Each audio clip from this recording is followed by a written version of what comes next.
கடலூர் மாவட்டம் விருத்தாச்சலம் அருகே தனியார் மின்சார உற்பத்தி நிறுவனத்தின் நிதியில் இருந்து கட்டப்பட்ட வடிகால் வாய்க்கால் மழையில் இடிந்து விழுந்ததால் மக்கள் அதிர்ச்சியடைந்தனர். ஊத்தாங்கல் கிராமத்தில் மின்சாரம் தயாரித்து விற்பனை செய்யும் தனியார் நிறுவனத்தின் சமூக பொறுப்புணர்வு நிதியில் இருந்து கிராமம் முழுவதும் வடிகால் வாய்க்கால்களை அமைத்தது.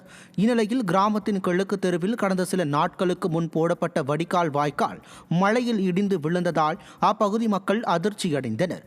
மேலும் இந்த வடிகால் வாய்க்கால் அரசு விதிகள் மீறி தரமற்ற முறையில் கட்டப்பட்டதாகவும், திறனற்ற திமுக ஆட்சியில் அதிகாரிகள் கலெக்ஷன், கரப்ஷன், கமிஷன் என செயல்படுவதாக பொதுமக்கள் குற்றம் சாட்டியுள்ளனர். நீலகிரி மாவட்டம் பந்தலூர் அருகே காட்டு யானை சேதப்படுத்திய வீட்டிற்கு பதில் புதிய வீடு கட்டித்தர வேண்டும் என பாதிக்கப்பட்ட சிறுவன் வலியுறுத்தியுள்ளார். குளிமூல பழங்குடியின கிராமத்தைச் சேர்ந்த சிவன் என்ற 4ஆம் வகுப்பு படிக்கும் மாணவனின் வீட்டை காட்டு யானை கடந்த ஒரு ஆண்டிற்கு முன்பு இடித்து சேதப்படுத்தியது.